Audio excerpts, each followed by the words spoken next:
We are now joined by the last man who punches his ticket for Paris. Hikaru Nakamura gets it done against Jan Nepomniachtchi.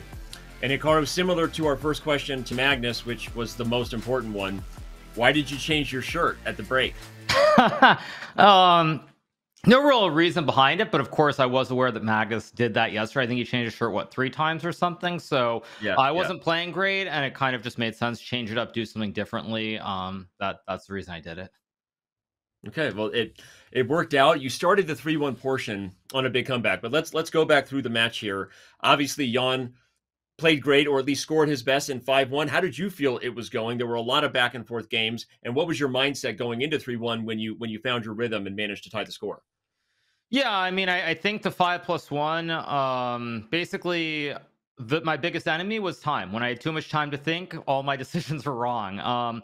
I mean, there was that stretch where I think I lost 3 games in a row in the 5+1, and I was winning at least 2 of them. I mean, this game with Black in the Spanish, where I had the Knights on F4 and E2, was just, I mean, absolutely horrible to lose that game. Also, because I had a repetition as well before I blundered with King F5. So, I mean, I was kind of unhappy with the result, but overall, I got some winning positions. It's just that I turned the winning positions into losses. So the main thing was just trying to stay steady. And, you know, I struggled with this throughout the match, but since I've played the SEC so many years now in a row, I always know that with the exception of probably 2 players in the SEC, I can rely on just dominating in bullet.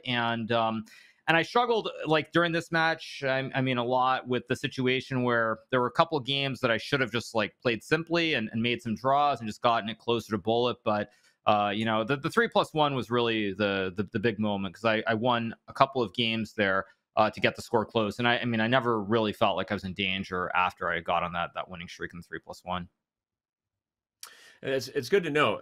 Magnus, yesterday in his interview, I'm not sure if you saw this, he said you were a 95% favorite versus 5% favorite against Jan today, which that's a big number to say. But then you just commented, you know, other than a couple players, you do feel very confident in the bullet. Did you ever feel nervous today? Was there a moment maybe in this game with the Bishop F5, Knight H4, and you had to go back? Were you ever like, okay, like this is getting away from me, or did you feel in control the whole time? Well, I mean, it never got to bigger than 3, and I don't know historically what the biggest deficit I've had. Probably against Magnus when I played the SEC from the auditorium in South Africa. I think it was 2018. Maybe there was a bigger deficit in that one, but overall, it never got beyond 3. And I think against MVL last year, at some point, I was down by 3 points as well early in the match. I think against Duda, like I forget what year it was. I think I was also down 3 points at some moments. So I wasn't really ever that concerned, but mainly I was just disappointed in how poorly I felt like I was playing, because in the 5+1, there were 2 games in a row where I turned a winning position into a loss. But the main thing was just you have to stay steady and not tilt too far. And luckily for me, there's always this bullet portion at the end. Yeah. Well, on that note, I'm going to go back to what I said too quickly, apparently, at the start. What did you think of Magnus's comments about you being a 95% Oh, favorite? sorry. Yeah. I forgot to answer that question. I don't think he's wrong from the standpoint that, as I said before, with the exception of Magnus and Alireza, I don't feel that there's anybody else historically in the SEC who can keep up with me in bullets. So it makes sense that Magnus said that, because I'd have to be way down going into the bullet in order to lose the match if we're being objective. So I wasn't too surprised by what Magnus said. Okay. Let's talk a little bit about Paris. This is the first time we've done a live event for the SEC finals. You've played in every single finals that has ever occurred for the Speed Chess Championship. Are you looking forward to it? Obviously, there's going to be live fans. There's going to be a lot of eyeballs. There will be a lot of drama and a lot of stuff going on. So what are your thoughts about going to Paris? And does that change anything for you? Well, I mean, it's disappointing to have to travel halfway around the world. Obviously, going from California to Paris is a very long flight, and Paris is the weather's not as good. So, yeah, I mean, I'm not thrilled to have to travel, but obviously to make the semifinals and the finals potentially is quite nice. So it'll be fun to play against Alireza in the semis, and kind of we'll see what happens. The live fan interaction, as far as, obviously, I guess maybe I'll ask you this question once it's over, but do you have any thoughts about that, given that it's not something that has happened very often in chess? And have you put any thought into how that might, change the vibe at all? Which answer do you want? I want the honest answer always, man. I mean, the honest answer is that I'm a streamer and I like streaming, as opposed to having a live audience. If I'm being truthful, so Yeah. it'll be a little bit weird. That being said, I think we look at the future of chess and where the game can potentially go.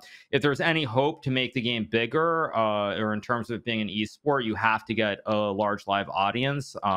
So hopefully the fans will be loud and it won't be proper chess. That's what I'm saying. Hopefully the fans will be cheering and acting like it's a soccer match or a football match, I should say, rather than being a boring game like chess. So hopefully you guys change the rules and people are like making noise and it actually feels like a sport for a change.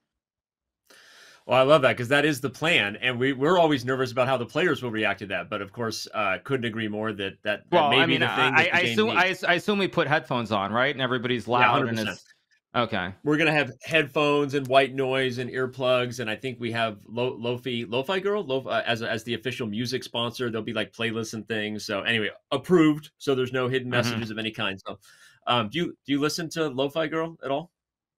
No, I've got my own playlist. I don't even know what that is. Sorry, I don't. Okay, it's a YouTube channel with chill beats.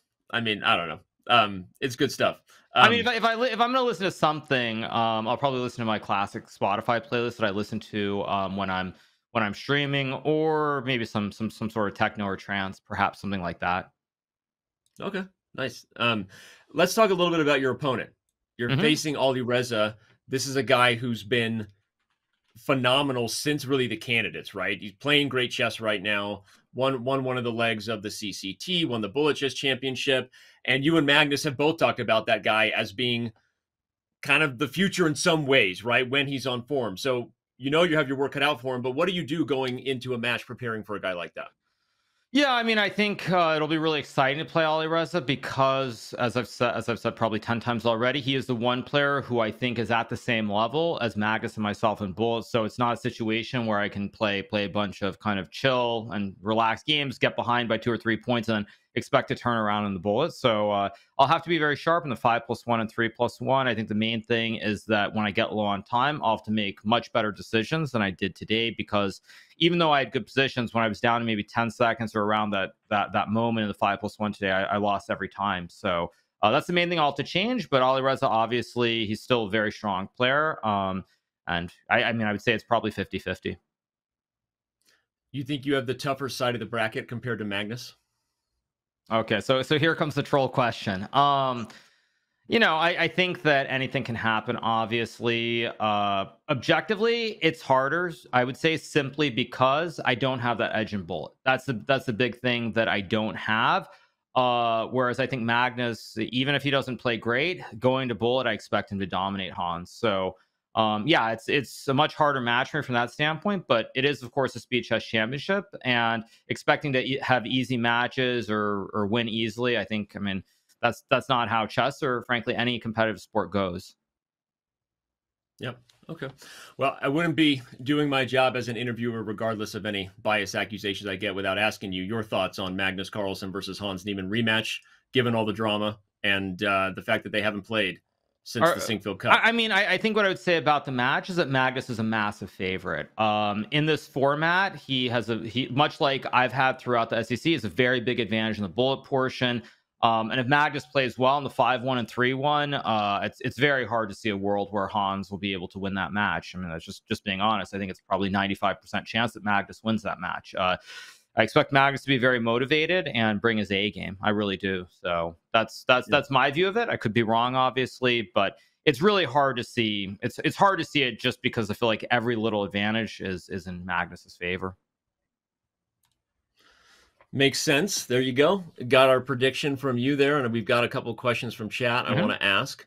I guess I just asked the percentage question from Gordon Furman question about the percentage Hikaru gives Magnus Hans. So we'll pay off. I think I've said this now. I think for the last 3 or 4 years I've said this, but basically I felt in my matches, if I get to the Bullet portion, the 1 minute where I'm not down by three points or more, I'm going to win. I really feel like I'm like 99% chance to win. And I think I would say the same for Magnus against Hans. If Hans does not play really well in the 5-1 and 3-1, I just don't see any world because Magnus is just that good at Bullet. I mean, obviously just that good at chess in general. If Han, I mean, that's why I don't know if you say 95-5, but if he gets that point, it's 99%. And otherwise, it's probably like 60-40. So I'm not a mathematician or a statistician, No, it obviously. So I would say if Hans can build like a 3 point lead going to Bullet, he's probably got a 60-65% chance to win. If he's up by one or Magnus, he's up by one, it's even or Magnus is ahead. I think it's 99% chance that Magnus wins.